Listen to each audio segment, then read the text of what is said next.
Turbulence in the skies. The flight began like any other. Flight 625 departed from a bustling airport on a bright morning, heading toward its destination.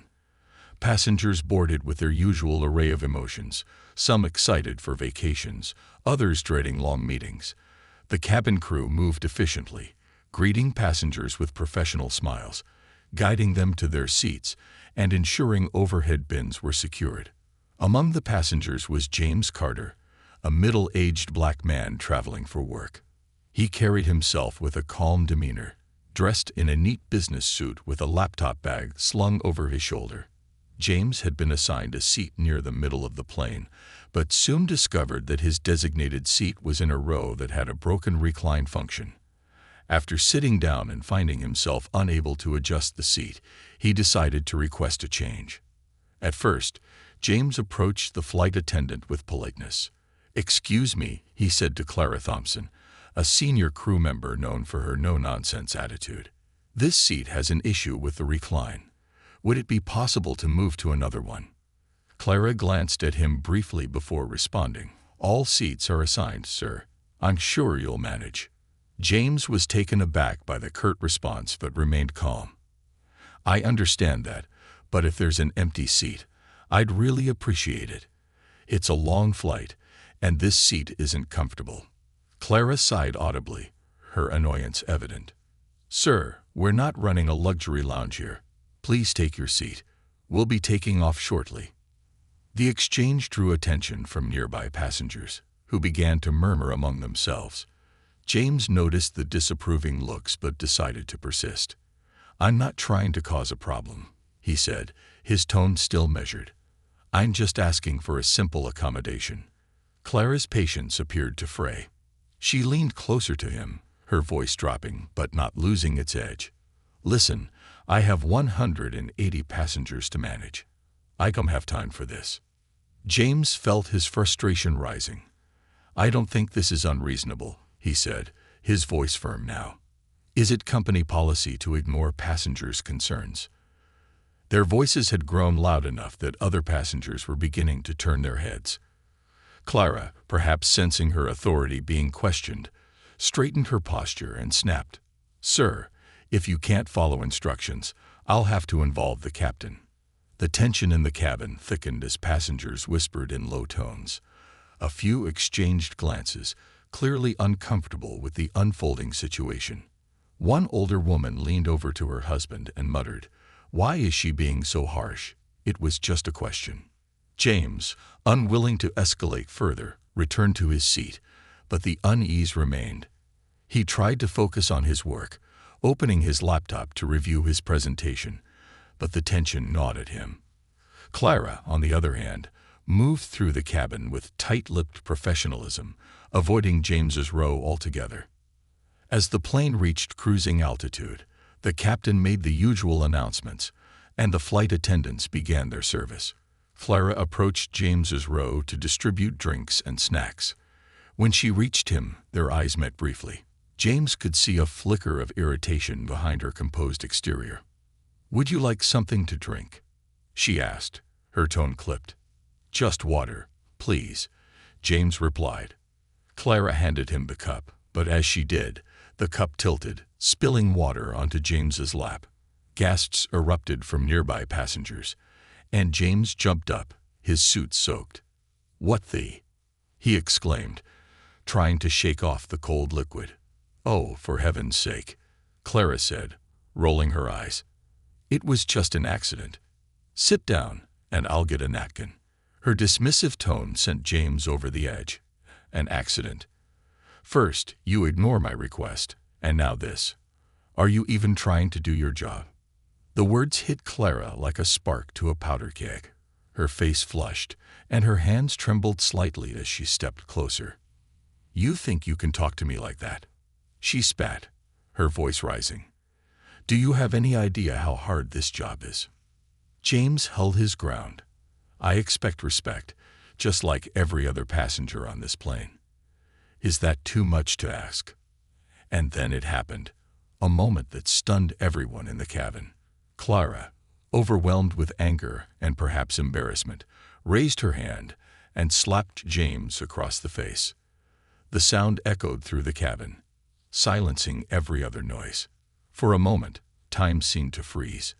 James stood there, his cheek red, his expression a mix of shock and disbelief. Clara's face was pale, her eyes wide with the realization of what she had done. Passengers gasped audibly. A man in the row behind James whispered, "Did she just hit him?" Another passenger pulled out their phone, recording the aftermath. Clara stepped back, her hands shaking. I didn't mean." James interrupted her. "You slapped me," he said, his voice steady but seething. "You physically assaulted me." The cabin erupted in murmurs as passengers expressed their shock and outrage. One woman pressed the flight attendant call button repeatedly, demanding to see a supervisor. Clara, meanwhile, stood frozen, her chest rising and falling as she tried to catch her breath. James turned to the nearest crew member, a younger flight attendant who looked just as stunned. "I want to speak to the captain," he said firmly. "Now." The younger attendant nodded and hurried toward the cockpit. Clara remained rooted in place, unable to move or speak as the weight of her actions settled over her. The murmurs of the passengers grew louder, their outrage filling the air like static electricity. In the cockpit, the captain listened intently as the junior attendant explained the situation. His face darkened with concern, and he immediately contacted the airline's ground team to report the incident. "We'll handle this as soon as we land," he said grimly. "Make sure the situation doesn't escalate further." Back in the cabin, the passengers watched as James was moved to a seat at the back of the plane, away from Clara. Clara, now visibly shaken, retreated to the galley, where she sat on a jump seat, her head in her hands. Tears streamed down her face as she replayed the moment over and over in her mind. Her colleagues approached cautiously, one of them whispering, "Clara, what happened? Why did you do that?" "I don't know," she choked out. I lost control." But it was too late for regrets. The slap had set off a chain reaction that couldn't be undone. Passengers whispered about what they had witnessed, some already composing social media posts or sharing video clips. The tension in the cabin was palpable, and everyone knew that the drama was far from over. As Flight 625 continued its journey, the fallout from the incident loomed large. For James, the slap was more than just a physical blow. It was a stark reminder of the indignities he had faced throughout his life. For Clara, it marked the beginning of the end of her career. And for the airline, it was the start of a crisis that would soon spiral out of control. The breaking point. The atmosphere on Flight 625 remained tense, a cloud of unease hanging heavily over the cabin. Passengers whispered in hushed tones, their voices tinged with disbelief, anger, and pity. Some glanced toward James in his new seat near the back of the plane, where he sat quietly, his posture stiff and his gaze distant. Others cast furtive looks toward the galley, where Clara had disappeared, her presence replaced by a simmering tension that gripped the crew. James Carter stared out of the window, his hand still lightly brushing his cheek, where the sting of the slap lingered. He wasn't just upset about the physical act. He felt humiliated. This was supposed to be a routine business trip, another flight in a string of many, but now it had turned into an experience that would haunt him.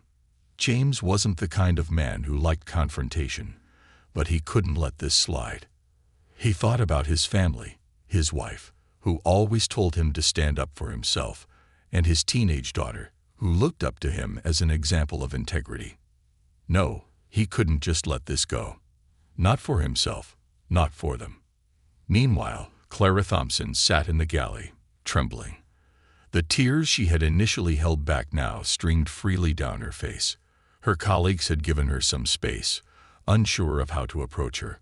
Clara wasn't just grappling with the consequences of her actions. She was drowning in the memories of what had led her to this breaking point. 2 years earlier, Clara had been a rising star at the airline, known for her poise under pressure and her ability to diffuse tense situations. She had even received an award for excellence in customer service. But things had changed. The pandemic had stretched the airline industry thin, and the once rewarding job became a relentless grind of long hours, irate passengers, and increasingly impossible expectations. Clara had lost count of how many times she'd been yelled at, insulted, or even threatened by passengers. She'd smiled through it all, gritting her teeth and telling herself it was part of the job. But recently, she had felt her patience wearing thin. She was exhausted, emotionally drained, and deeply unhappy, a far cry from the cheerful, optimistic person she once was. That morning, Clara had already been on edge before stepping onto flight 625. She'd received an early morning call from her landlord, warning her about a pending eviction notice. The stress of her mounting financial troubles, coupled with the strain of a thankless job, had left her teetering on the brink. James's request, reasonable as it may have been, felt, in her fractured mind, like the straw that broke the camel's back. Back in the cabin, passengers continued to murmur about the incident, their voices low but their emotions high. One woman, a lawyer named Rebecca, decided to approach James. She leaned down beside him, her voice soft but firm. "Are you okay?" she asked. James nodded slowly but didn't speak. Rebecca placed a hand on his arm. "Listen, I saw what happened, and I know others did too. You're not alone in this. If you decide to take action, I'm more than happy to help." James finally looked at her, his expression a mix of gratitude and resolve. "Thank you," he said simply. Rebecca returned to her seat, but her words lingered with James. He began to wonder what kind of action he should take. Reporting the incident to the airline was a given, but should he press charges? The thought made him uneasy, but so did the idea of letting it slide. At the front of the plane, the captain emerged from the cockpit to speak with the senior crew member, Lisa, who had been briefed on the situation. Lisa was a seasoned professional who had seen her share of mid-air conflicts, but this was unlike anything she had encountered before. "She hit him?" the captain asked, his tone incredulous. Lisa nodded grimly. "Yes, and the passengers are livid. Some are recording everything. This is going to blow up as soon as we land." The captain rubbed his temples, clearly frustrated. "All right, we'll follow protocol. The ground team will handle this when we land, but make sure the situation stays under control until then." Lisa returned to the galley, where Clara sat with her head in her hands. Lisa crouched beside her, her voice low but firm. "Clara, what happened back there?" Clara looked up, her eyes red and swollen. "I don't know," she whispered. I couldn't take it anymore." Lisa sighed.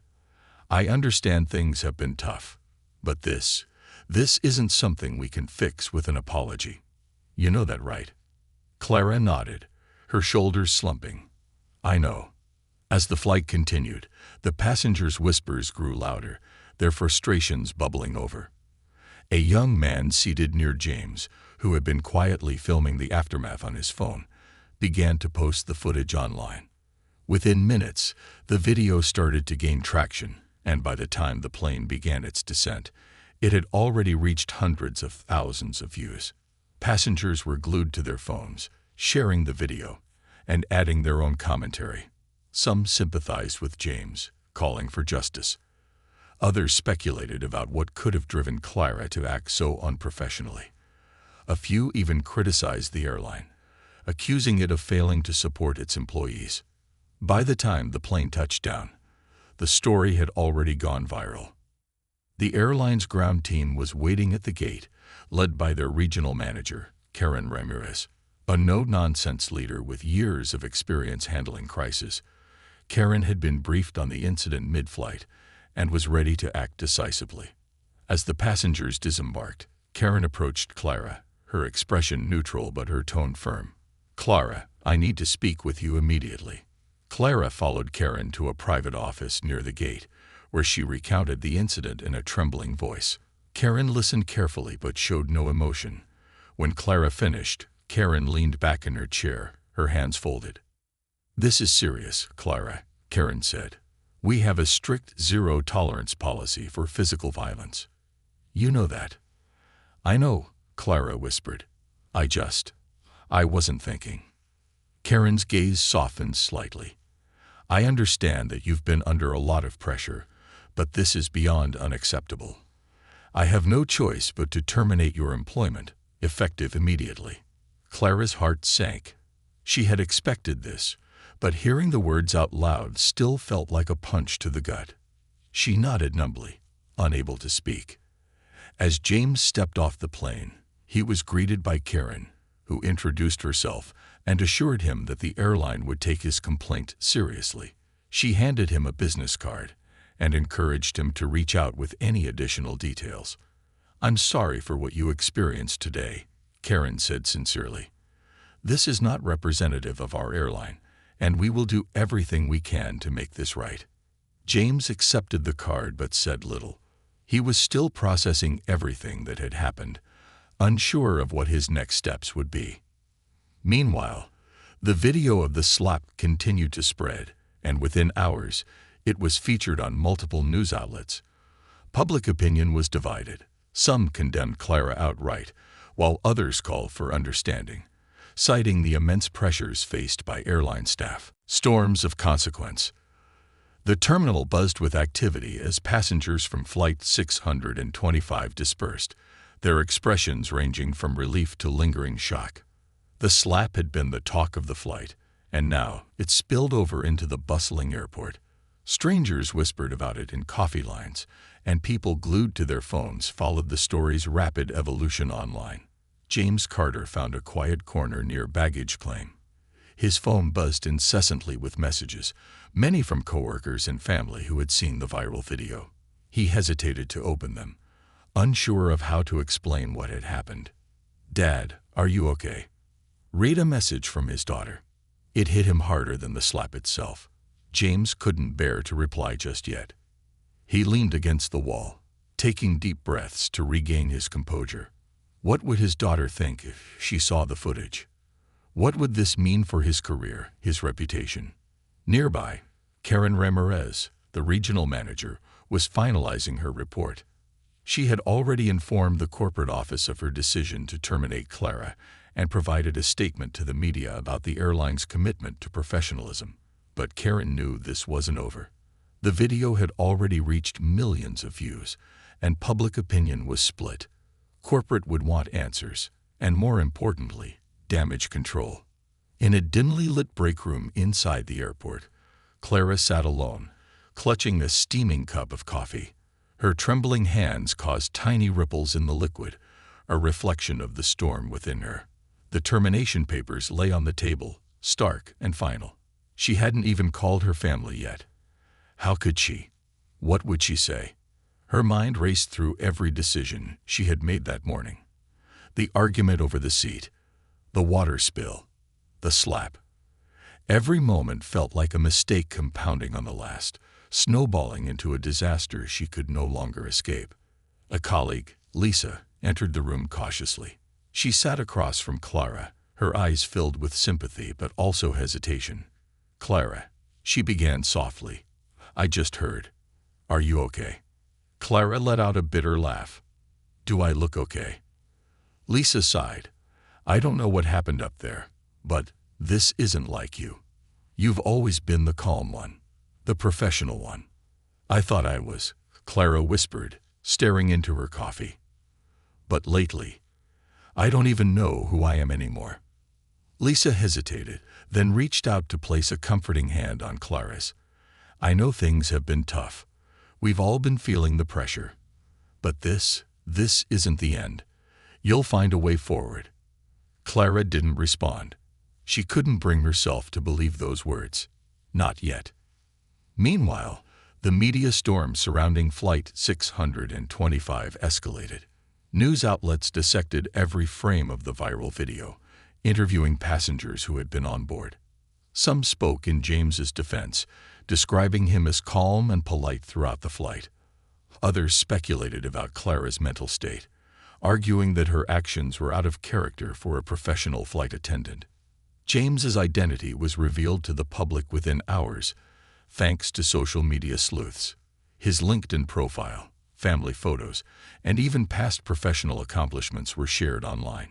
Most of the comments were supportive, but a few trolls emerged, questioning whether he had provoked the incident. This online scrutiny only added to James's stress. He was a private man, unaccustomed to being in the spotlight. The weight of public attention felt unbearable. He had initially thought of letting the matter go, but now, with his name and face plastered across headlines, he realized he had no choice but to address it. That evening, James sat in his hotel room, staring at the contact card Karen had given him. His thumb hovered over the call button, but he hesitated. Was a simple apology from the airline enough? Should he press charges, seek legal advice? His thoughts were interrupted by a knock at the door. It was Rebecca, the lawyer who had approached him on the plane. "I hope I'm not intruding," she said, holding up a cup of coffee. "Thought you might need this." James nodded and stepped aside to let her in. They sat at the small table by the window, the city lights glowing in the distance. "I've been thinking," Rebecca began, "about what you're going to do next." "I don't know yet," James admitted. "This isn't something I ever expected to deal with." Rebecca placed the coffee down and leaned forward. "You've got options. Filing a formal complaint with the airline is one thing, but given the circumstances, you might want to consider legal action." James frowned.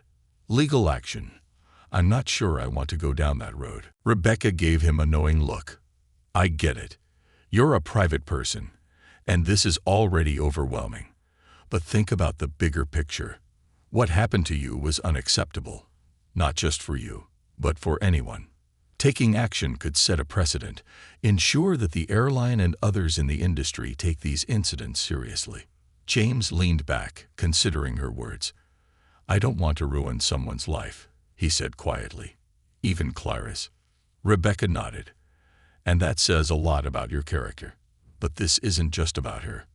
It's about accountability, on her part, on the airline's part. Whatever you decide, just know that you don't have to do it alone."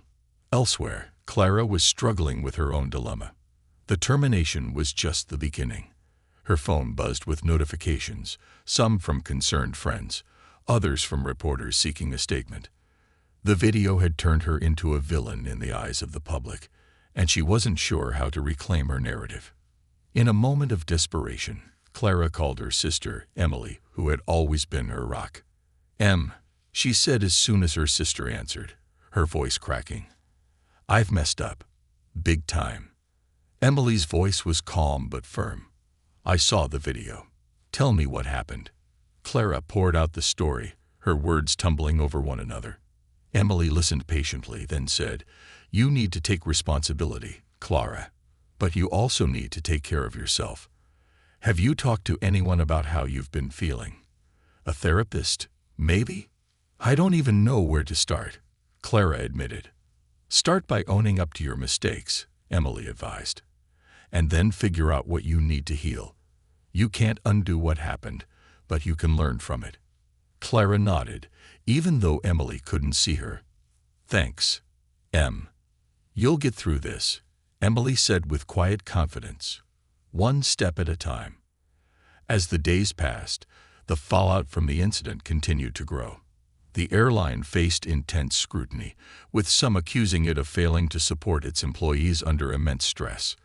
Clara's termination was seen by many as a knee-jerk reaction meant to appease public outrage rather than address the root causes of the conflict. James, after much deliberation, decided to issue a public statement. Standing in front of a cluster of reporters outside his hotel, he spoke calmly but firmly. "What happened to me on Flight 625 was unacceptable, and I believe it's important to hold people accountable for their actions. That said, I also recognize the pressures that airline staff face every day.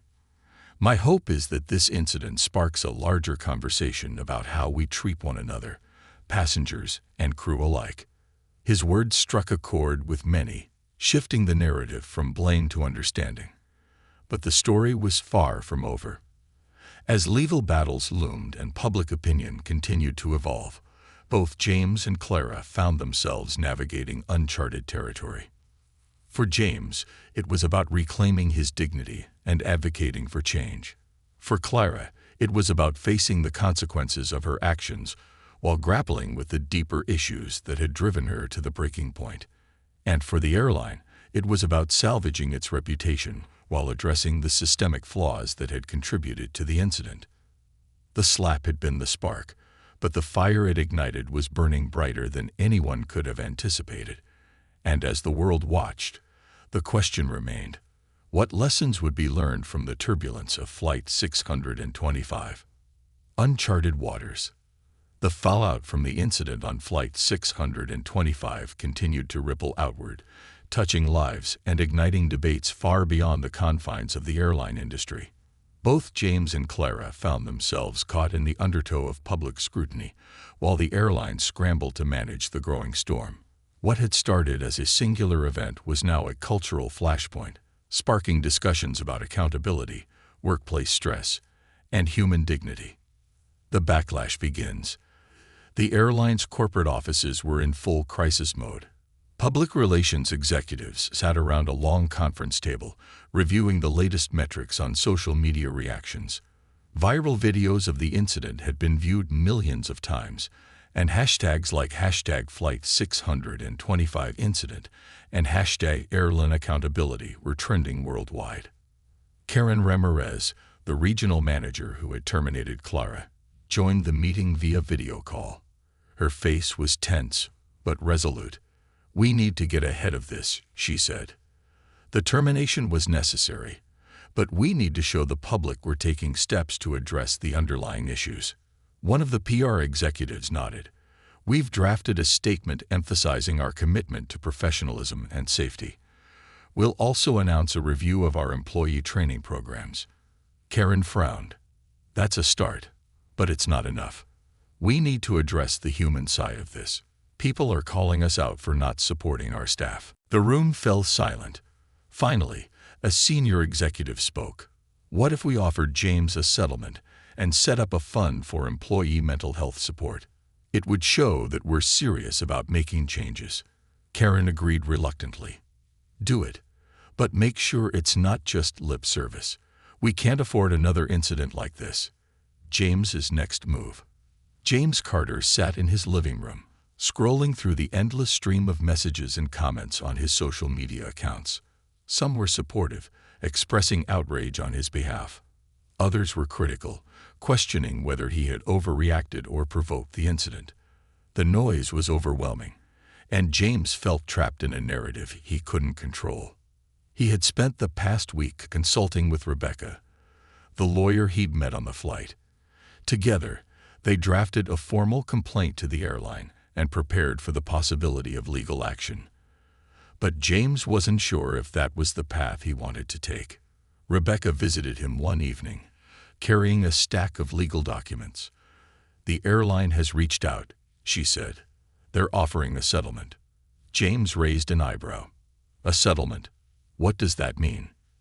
"They want to compensate you for the incident, on the condition that you don't take legal action and avoid making further public statements." James leaned back in his chair, considering her words. "It sounds like they just want this to go away." Rebecca nodded. "That's exactly what they want. But you don't have to accept it. You can push for more. An apology, systemic changes, whatever you think is fair." James sighed. "This isn't just about me. It's about what's right. If I take the settlement, am I letting them off the hook?" Rebecca placed a hand on his shoulder. "It's your decision. But remember, sometimes fighting for what's right means taking the long road."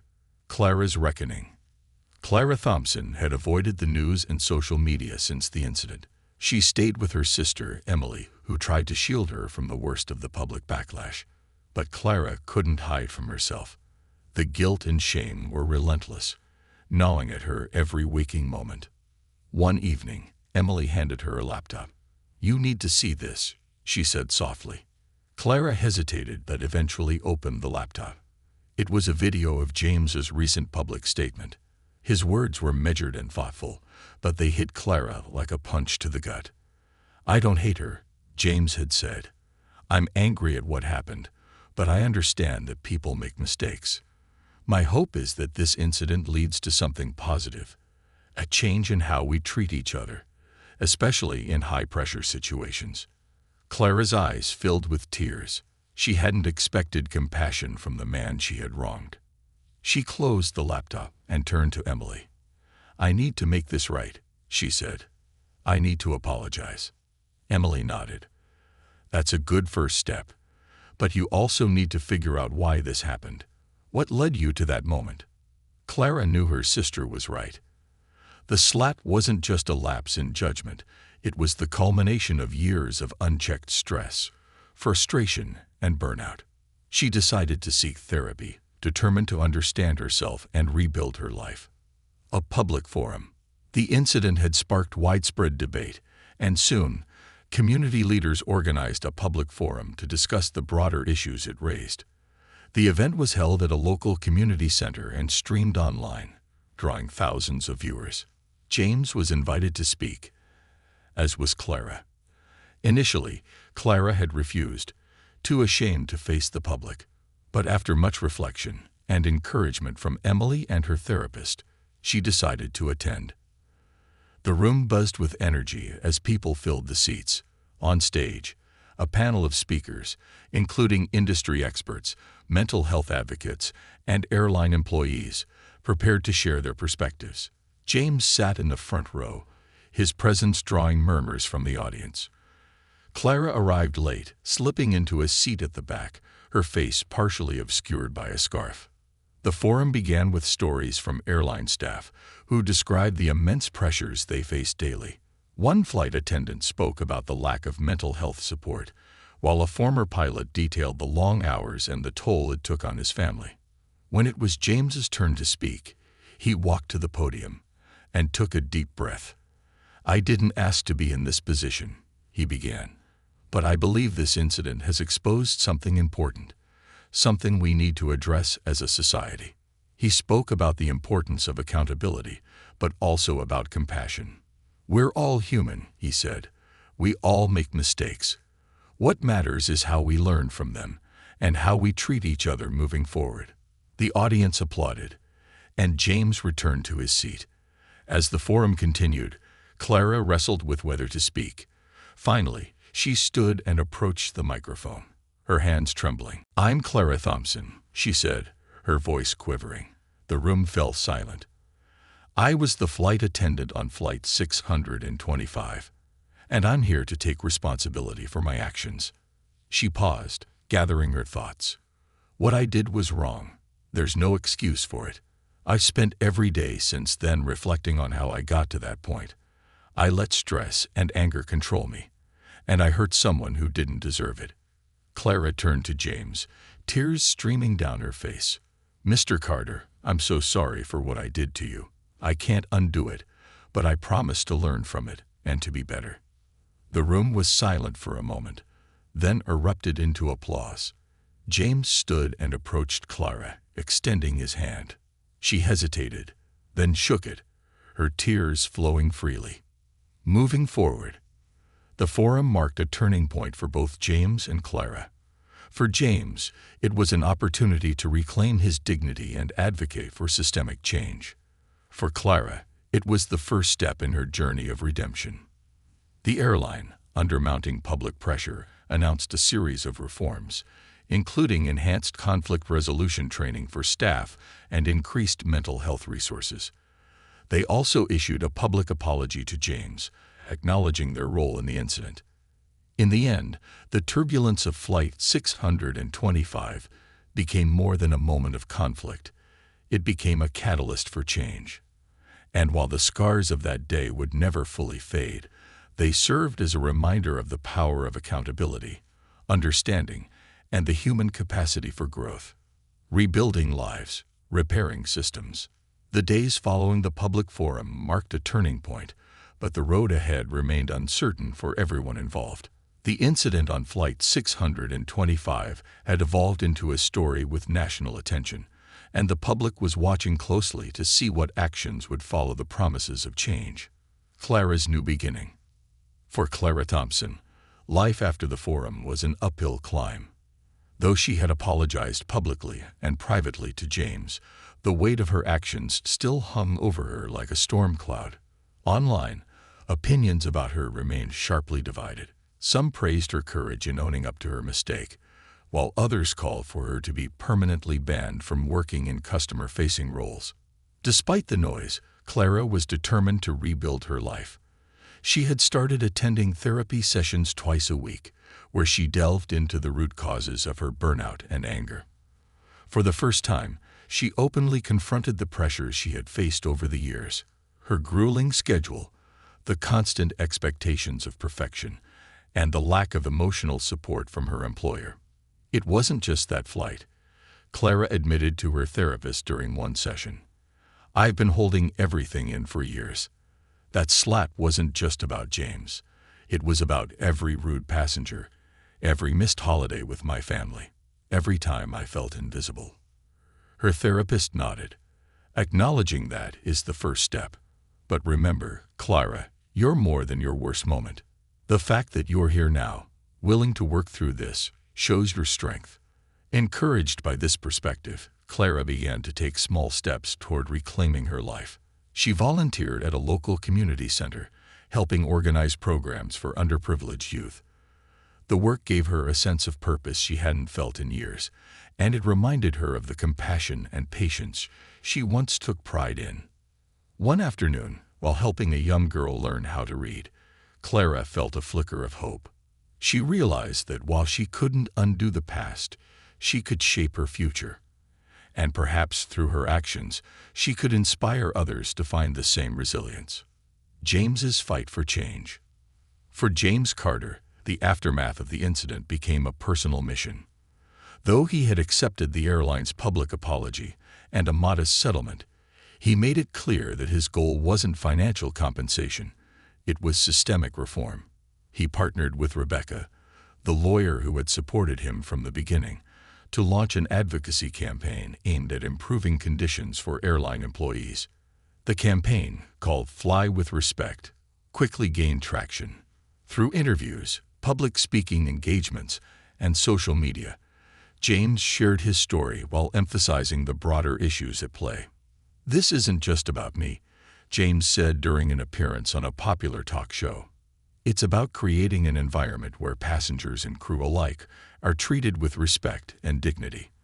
The pressures faced by flight attendants are real, and we need to address them, not just for their sake, but for everyone's safety." The campaign called for mandatory mental health resources for airline staff, clearer protocols for handling passenger-crew disputes, and a shift in how airlines prioritized employee well-being.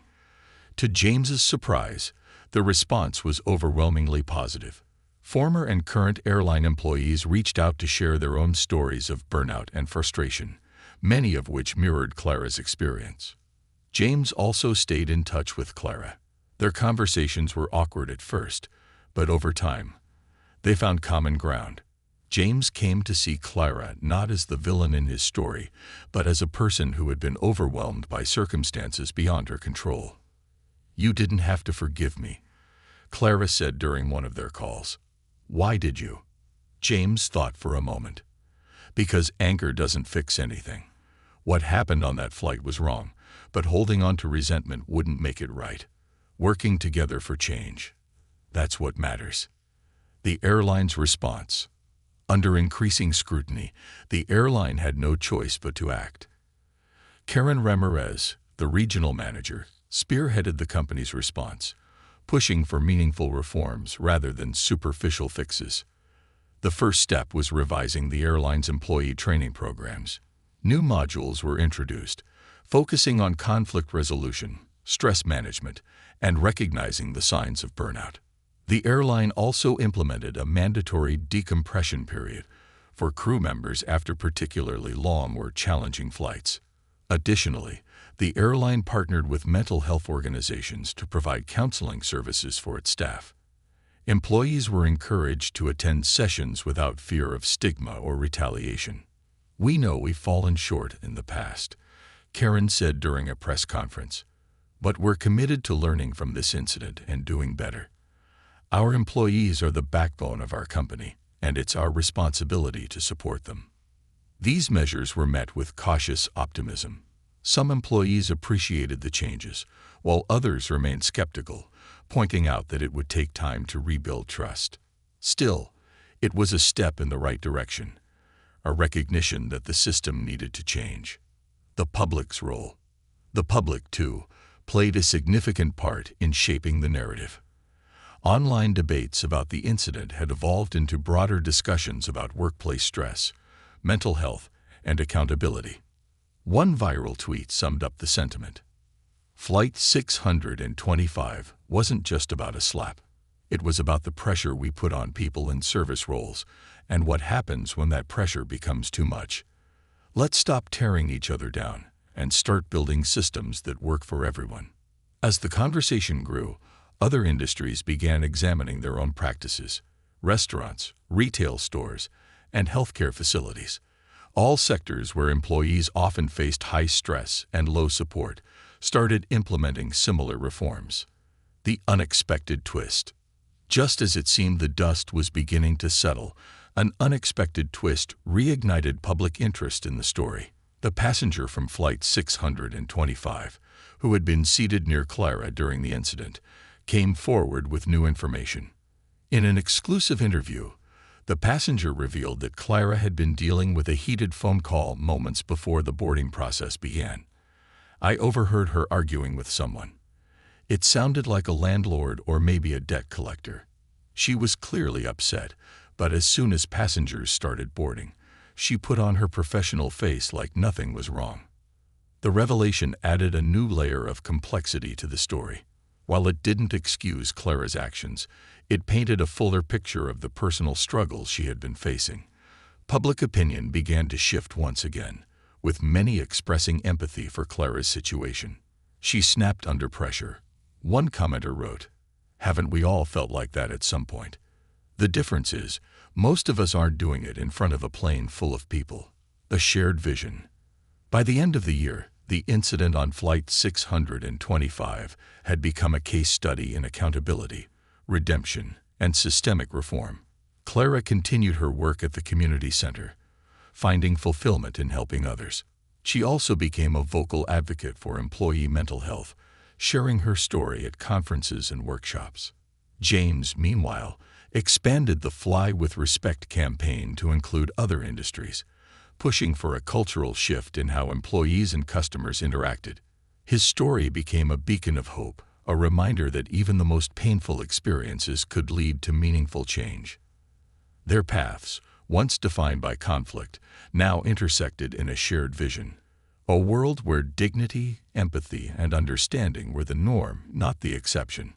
And while the turbulence of Flight 625 would never be forgotten, its legacy was one of hope, a testament to the power of confronting hard truths and choosing to rise above them. Legacy of Flight 625. Months had passed since the infamous incident on Flight 625, but the ripples it had caused were still being felt. What began as a confrontation between a flight attendant and a passenger had grown into a movement that transcended the airline industry.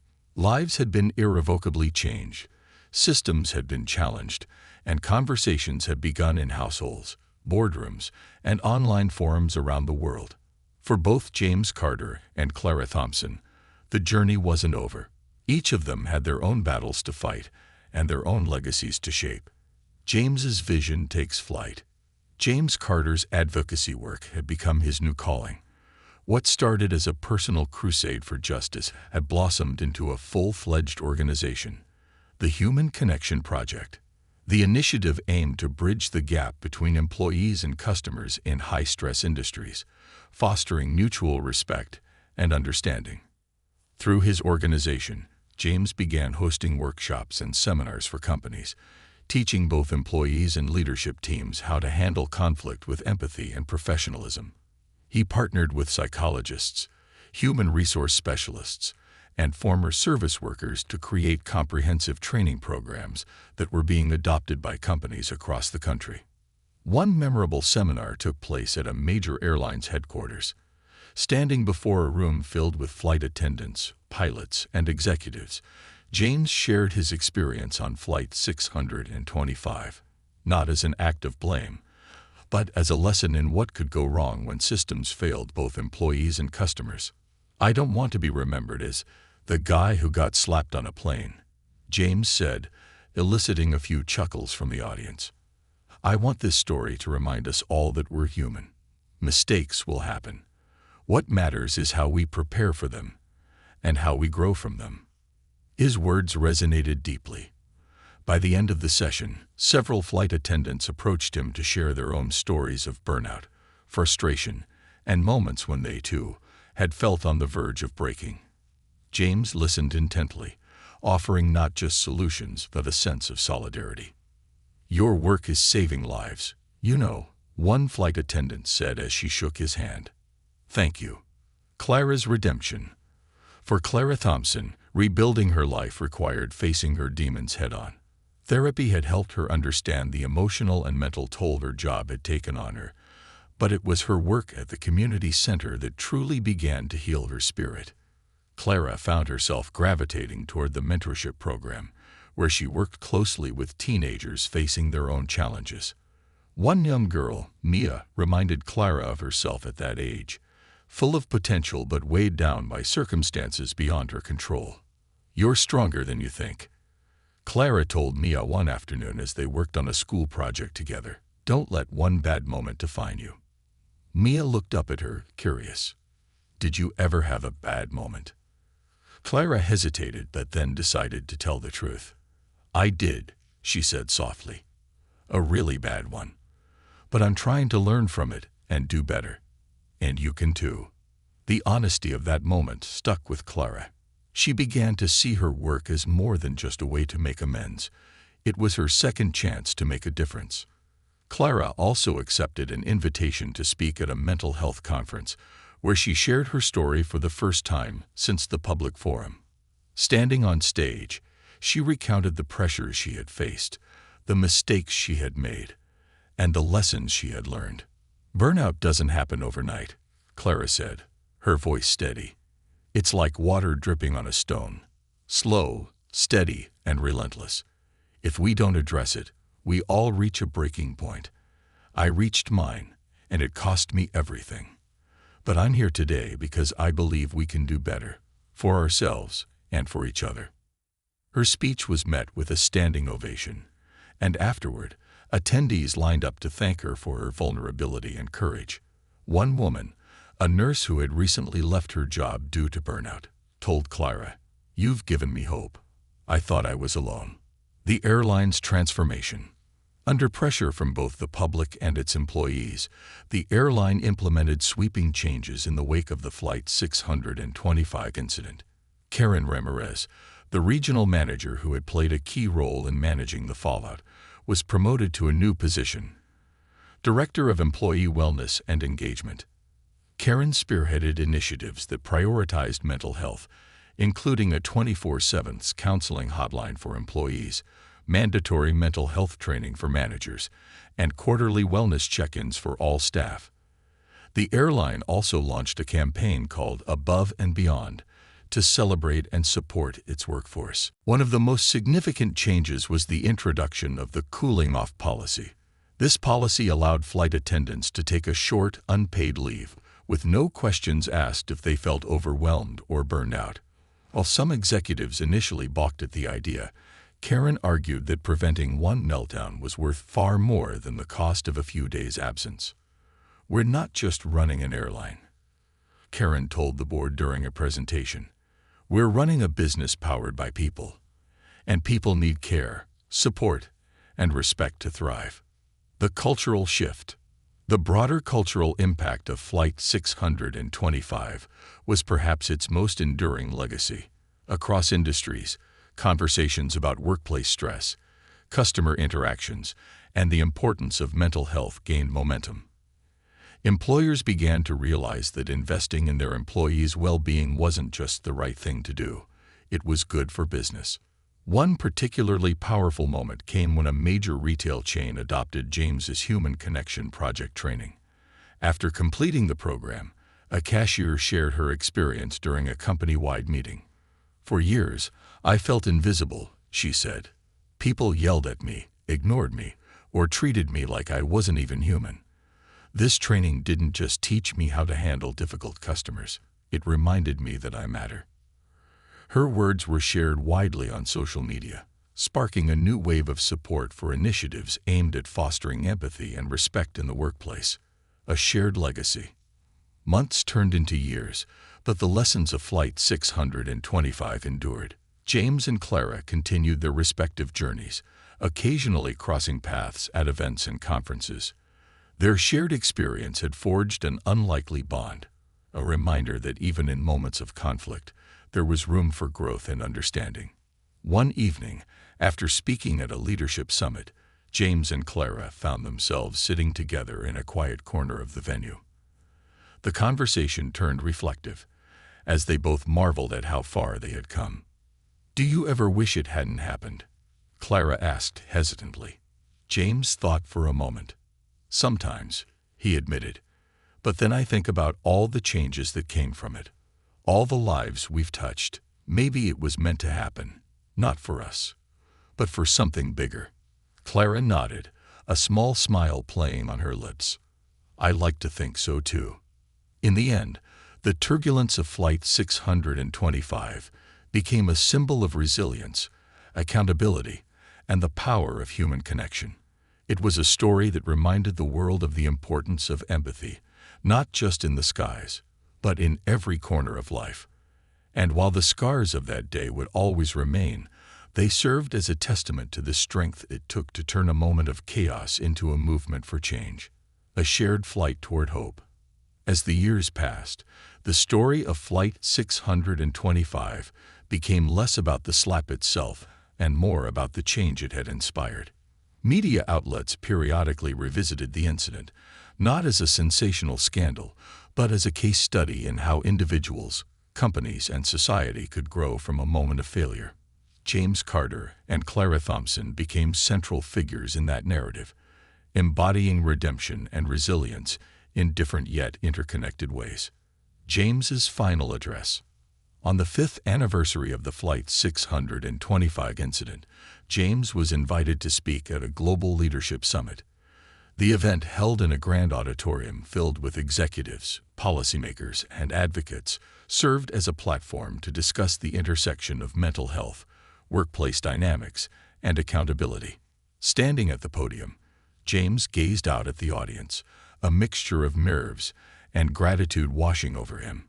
He had spent the last 5 years advocating for change, but this moment felt like the culmination of everything he had worked toward. "5 years ago, I boarded a plane expecting a routine flight," James began, his voice steady.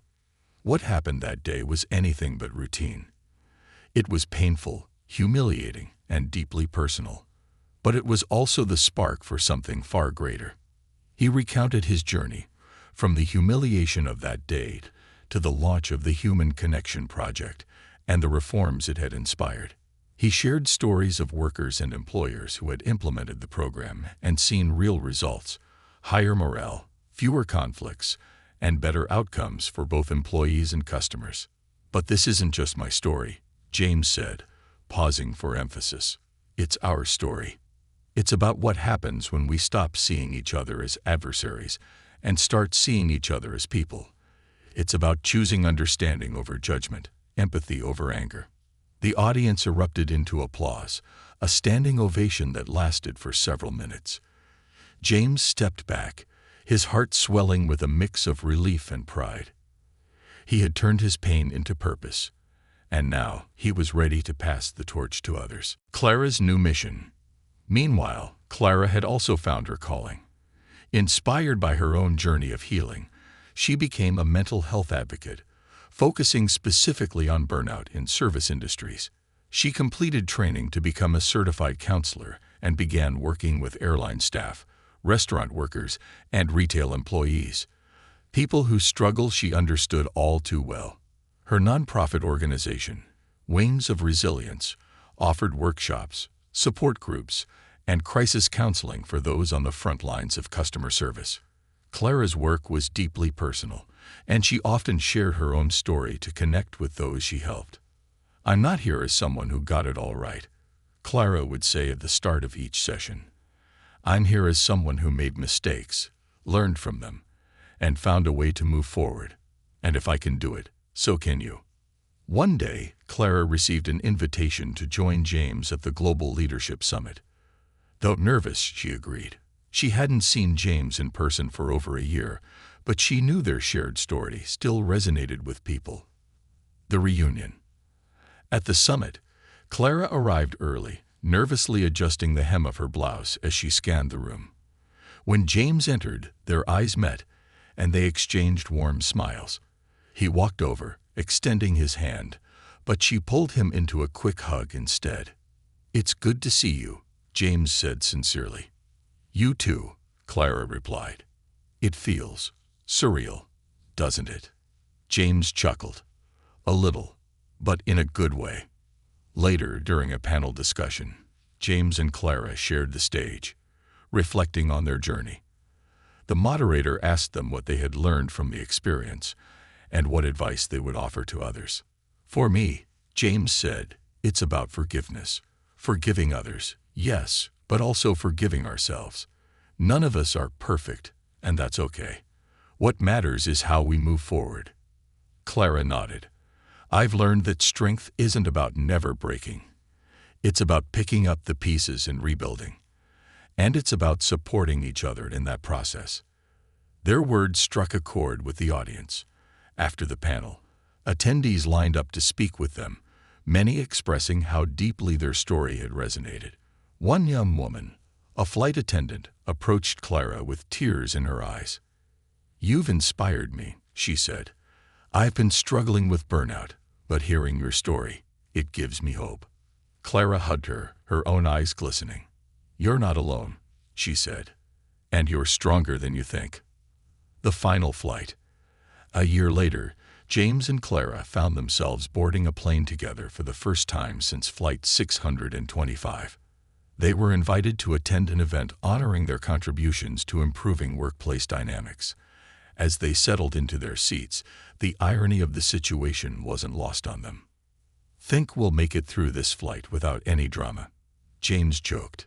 Clara laughed, a sound that felt lighter than it had in years.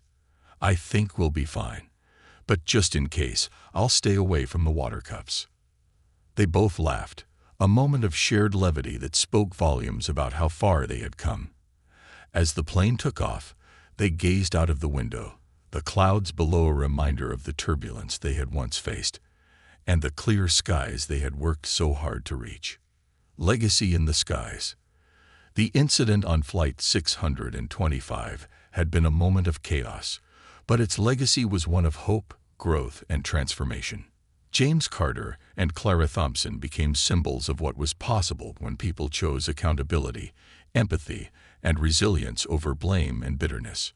Their story served as a reminder that even in the most turbulent moments, there was the potential for connection and change. And as they soared through the sky, their shared journey was a testament to the power of turning pain into purpose, proving that even the darkest moments could give rise to light.